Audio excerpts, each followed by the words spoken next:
Friends, episode 9 అయితే ఇప్పుడే చూశాను. అసలు ఈ మానిటర్ గొడవ, అలానే కామనర్స్ లో ఎవరు వరస్ట్, అసలు ఈ హౌస్ లో దొంగ ఎవరు, పెద్ద దొంగ ఎవరు అనేది క్లియర్ అండ్ క్లారిటీతో మాట్లాడడం, షార్ట్ అండ్ స్వీట్ గా. వీడియో ఎక్కడ స్కిప్ చేయకుండా లాస్ట్ దాకా చూడండి. అసలు మన మాస్క్ మ్యాన్ ఎందుకు మౌనంగా ఉన్నాడు, అసలు ఏమైంది అనేది కూడా మనకు క్లియర్ గా తెలుస్తున్నాం. వీడియో ఎక్కడ స్కిప్ చేయకుండా లాస్ట్ దాకా చూడండి ఫ్రెండ్స్.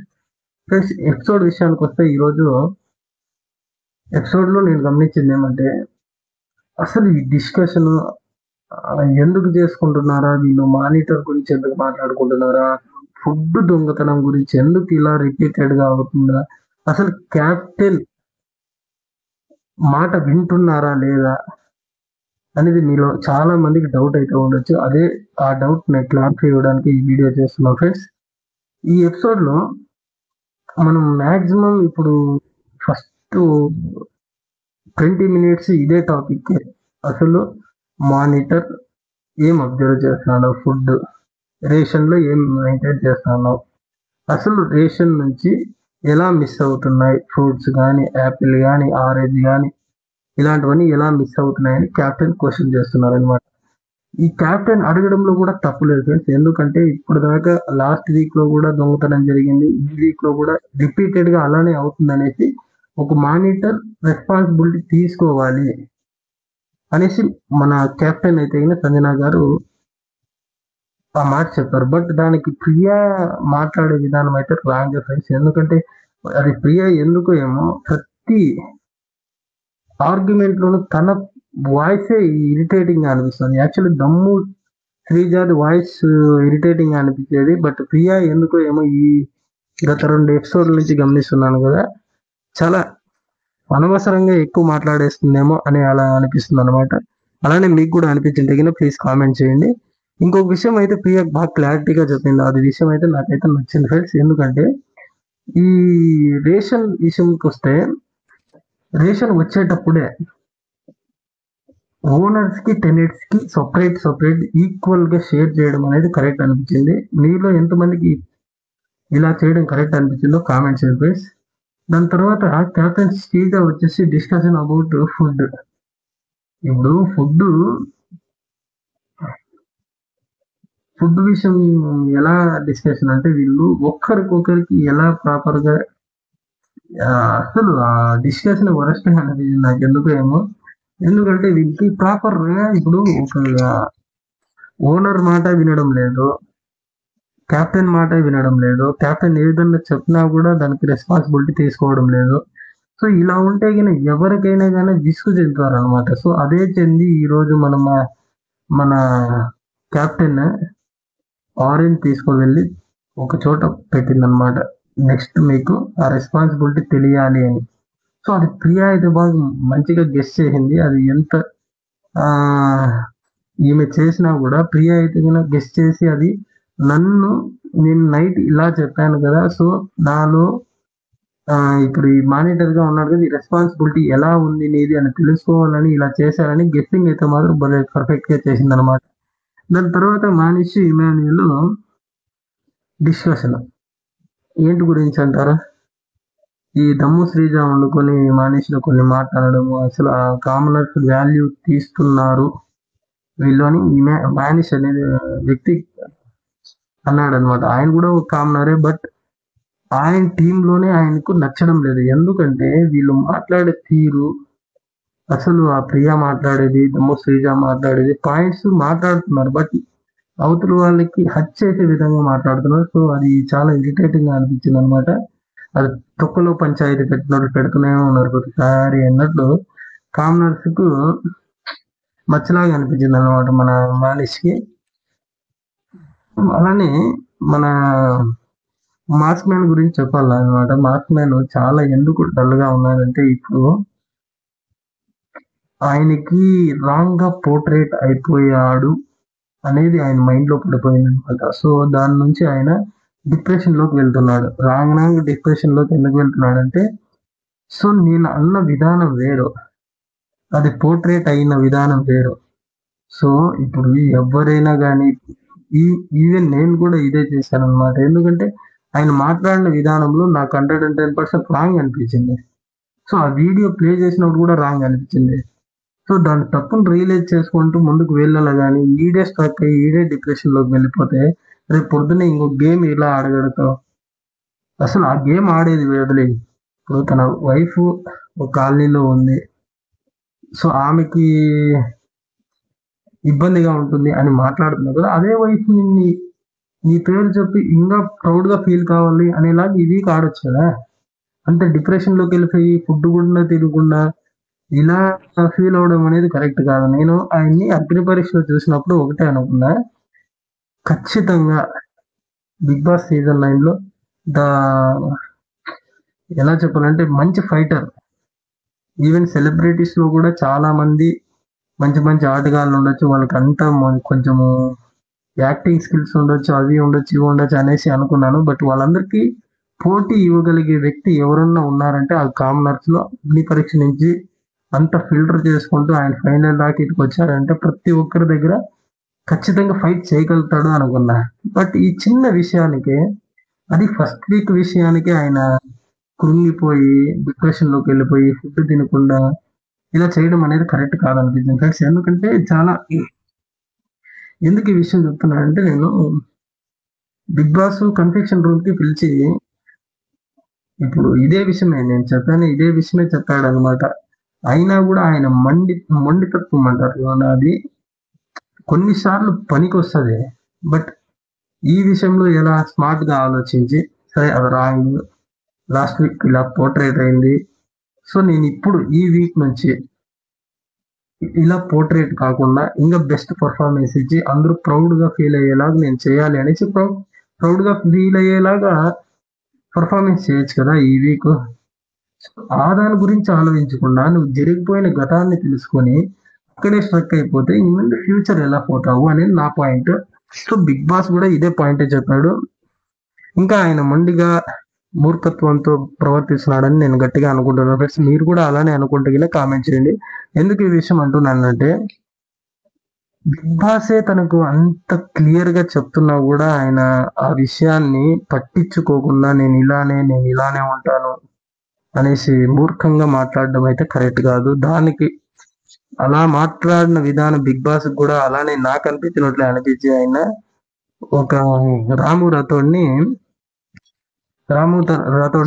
కేర్ టేకర్ గా పెట్టారు అనమాట ఆయనకి. ఎందుకంటే ఆయన బిహేవ్ చేసే విధానం ఒక ఎలా అంటే ఫుల్ డిప్రెషన్ లోకి వెళ్ళిపోయాడు. సో టీం వాళ్ళు కూడా కొంచెం ఇలానే వదిలితే అయినా కష్టం అనేసి వాళ్ళు కేర్ టేకర్ లాగా మన రాము రాథోడ్ని పెట్టాడు అనమాట. రాము రాథోడ్ అయితే ఈయనకి బాగా పర్లేదు, ఒక ఆయన గురించి కొంచెం రెస్పాన్సిబిలిటీ తీసుకొని ఆయన ఫుడ్ తినిపించడం కానీ అన్నీ చేస్తున్నాడు అనమాట. రాము రాథోడ్ కూడా కొంచెం క్లీన్ గా బాగా మన మార్క్స్ మ్యాన్ అయితే చూసుకుంటున్నాడు. So marks man night time కూడా ఫుడ్ తినకుండా పనుకోవడం అనేది కరెక్ట్ కాదు. ఎందుకంటే ఇప్పుడు నేను అప్పటి నుంచి ఒకటే విషయం చెప్తున్నా, ముందు ఫ్యూచర్ చాలా ఉంది. ఈ 1 వీక్ లోనే నువ్వు ఇలా కుంగిపోతే ముందుకైతే వెళ్ళలేవు. ఎంతో మంది వస్తారు. ఇప్పుడు అంతమందిలో ఒక్కోడు మైండ్ సెట్, నాదొక మైండ్ సెట్, ఇంకోటి ఒక మైండ్ సెట్, అంతమందిలో నీకు ఎవరు ఏమంటారో అన్నింటినీ తట్టుకొని నీ వాల్యూ నువ్వు పెంచుకొని నీ క్యారెక్టర్ నువ్వు కరెక్ట్ పెట్టుకొని ముందుకు పోతేనే కదా విన్ అయ్యేది. సో ఈడే కుంగిపోతే మాత్రం నువ్వు ఫైనల్ స్టేజ్ దాకా వెళ్ళలేవని నేను అనుకుంటున్నాను ఫ్రెండ్స్. కానీ మీకు కూడా నా అనిపించింది తగిన ప్లీజ్ కామెంట్ చేయండి. ఫ్లోరా షైని గారి గురించి మాట్లాడాలన్నమాట. ఇప్పుడు ఫ్లోరా షైని గారు ఆమె బాత్రూమ్ క్లీనింగ్, ఆ బాత్రూమ్ క్లీనింగ్ లో యాక్చువల్లీ సాటర్డే సండే జరిగిపోయింది. ఇప్పుడు రిమైనింగ్ మండే నుంచి ఇంకా రిపీటెడ్ కదా. మీ థింగ్స్ ఏమన్నా ఉంటే కానీ ఇంక నుంచి అక్కడ పెట్టద్దండి.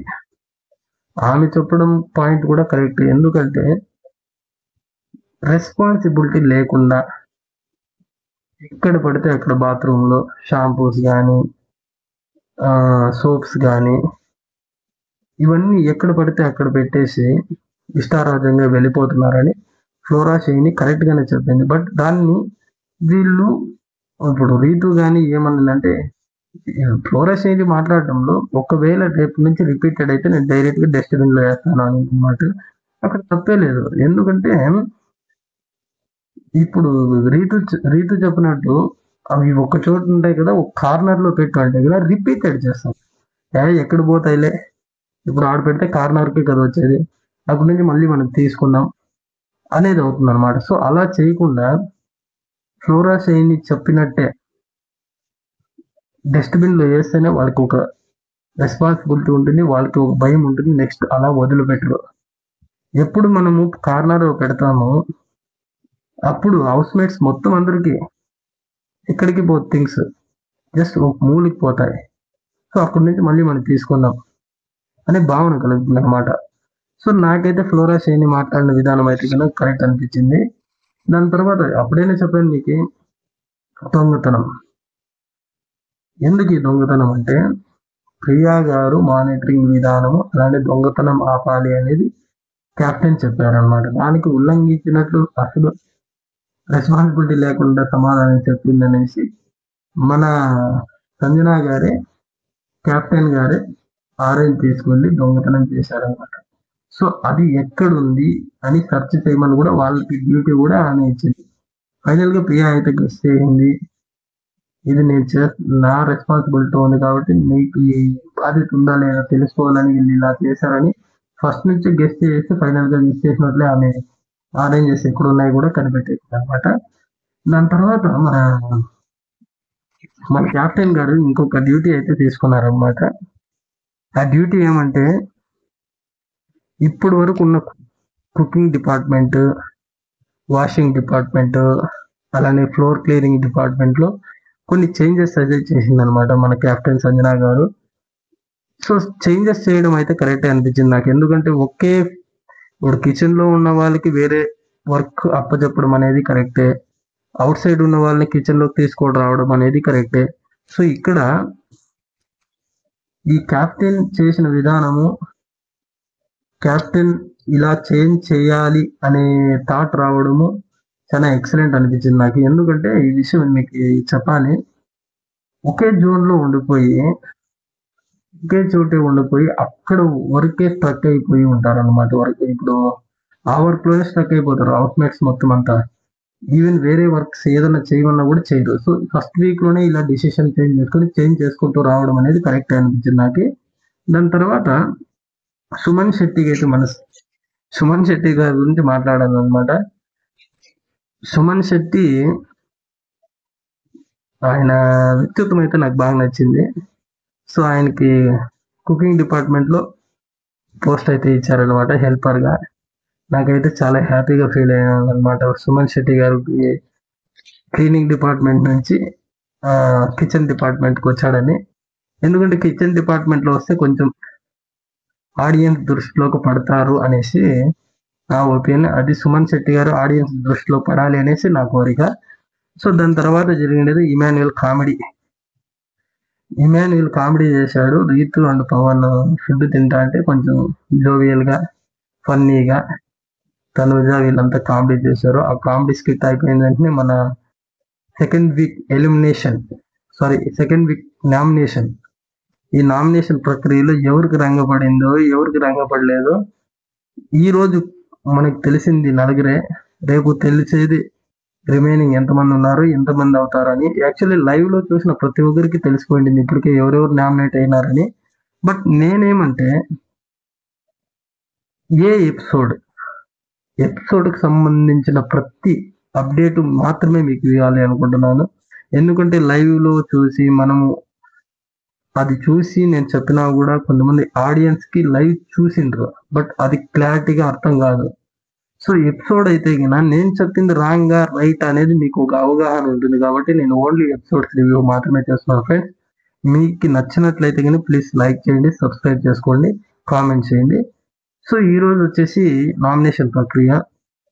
ఈ నామినేషన్ ప్రక్రియ ఎలా అంటే నామినేట్ చేసే పర్సన్ ఒకరు, నామినేషన్ చేసే పర్సన్ వచ్చి ఒకరు, నామినేట్ అయ్యే పర్సన్స్ ఇద్దరు. ఒకరు వచ్చేసి ఇద్దరు నామినేట్ చేయొచ్చు అనమాట. ఈ ప్రక్రియలో మన తనుజ గారిని బిగ్ బాస్ పిలిచారనమాట. ఆమె 2 మెంబర్స్ సెలెక్ట్ చేసి ఎందుకు నామినేట్ చేస్తున్నారు అనేసి క్లియర్ గా ఎక్స్ప్లెయిన్ చేయాలి. ఫస్ట్ వచ్చేసి మన నామినేషన్ మాస్క్ మ్యాన్ చేసింది అనమాట. ఎందుకంటే ఈమె నామినేషన్ లో లాస్ట్ వీక్ మాస్క్ మ్యాన్ మాట్లాడిన విధానం, బిహేవియర్ చేంజ్ చేసుకో అని మాట్లాడడం అనేది ఈమెకు నచ్చలేదు అనేసి ఈమె నామినేట్ చేసింది అనమాట. మాస్క్ మ్యాన్ గారు కూడా చాలా హై పిచ్ తో మాట్లాడాడు. బట్ దీంట్లో నాకు ఒక మిస్టేక్ గమనించాను ఫ్రెండ్స్. తనూజ గారు హే చాలు అనడం అనేది రాంగ్ అనిపించింది నాకు. ఎందుకంటే అంత పెద్ద వర్డ్ ఏం కాదు, అలా మాట్లాడడం ఏకవచనంతో అనేది కరెక్ట్ కాదు అనిపించింది. అలానే మీకు కూడా అనిపించింది తగిన ప్లీజ్ కామెంట్ చేయండి ఫ్రెండ్స్. దాని తర్వాత ఫ్లోరా షైనీని నామినేట్ చేసింది. ఎందుకంటే ఫ్రీ బర్డ్ అనే మాట నీకు రాంగ్ అనిపించింది. దాని తర్వాత షాంపూలో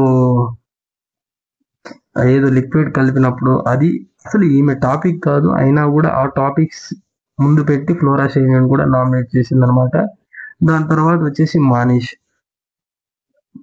వచ్చేసి భరణి గారిని నామినేట్ చేశారు. దాని తర్వాత వచ్చేసి మన రీతుని నామినేట్ చేశాడని. భరణి గారిని ఎందుకు నామినేట్ చేశారంటే ఆ ఎగ్ విషయంలో last week the best episode కదా అవి, ఎగ్ సంబంధించిన ఆ ఎగ్ ఎపిసోడ్ లో భరణి గారికి ప్రతిదీ తెలుసు. ఏమి ఎగ్ దొంగతనం చేసింది ఎవరు, ఎగ్ తినింది ఎవరు అన్ని తెలిసి కూడా ఆయన టాపిక్ డైవర్ట్ చేస్తున్నాడు అనేది మనీష్ ఆరోపించాడు అనమాట. సో అది వాస్తవం, నేను కూడా గమనించాను. దాని తర్వాత చపాతీ టాపిక్ కూడా మనీష్ చపాతీ తిన్నాడు, అది కూడా ఎంగిల్ చేశాడు అనేసి ఏదో ఇచ్చేసాడు అనమాట. అదంతా కూడా డైవర్ట్ చేసినట్లు మాట్లాడడము. అసలు భరణి గారు కొన్ని సార్లు మాట్లాడాడు, నేను విన్నాను, కామనర్స్ అండ్ సెలబ్రిటీస్ అనేలా కొన్ని విభేదాలు అయితే మాత్రం ఆయన మాట్లాడే దాంట్లో నేను గమనించాను అనమాట. సో అదే పాయింట్ పెట్టి మనీష్ కూడా మాట్లాడాడు. దాని తర్వాత రీతు గురించి మాట్లాడాలి. సో రీతుకి పాయింట్స్ ఆయన పెట్టింది ఏమంటే పాత్రలు సరిగా కడగడం లేదు సో అనేసి పెట్టాడు అనమాట. అది దానికన్నా ముఖ్యం ఆమె వర్క్ అయితే చేయడం లేదు, కానీ ఎక్కువ బాతాకానీలు ఎక్కువైపోయాయని నాకు అనిపించింది. ఎందుకంటే వీళ్ళు వేరే ట్రాక్ సృష్టిస్తామని అనుకుంటున్నారు. ఆ ట్రాక్ గురించి నెక్స్ట్ ఎపిసోడ్ లో ఖచ్చితంగా మీకు స్టార్టింగ్ లోనే చెప్తాను నేను ఆ ట్రాక్ ఏమి అని. వీళ్ళు ఎందుకంటే ఇప్పుడు గత కొద్ది సీజన్స్ లో చూశారు కదా, ఇలా ట్రాక్స్ సెట్ చేస్తే కన్నా మనం టాప్ 5 వరకు ఉండగలుగుతాము అనే భావనలో ఉన్నారనమాట. అది ఏం ట్రాక్ ఏమి అనేది మీకు క్లియర్ గా నెక్స్ట్ వీడియోలో ఎక్స్ప్లెయిన్ చేస్తాను.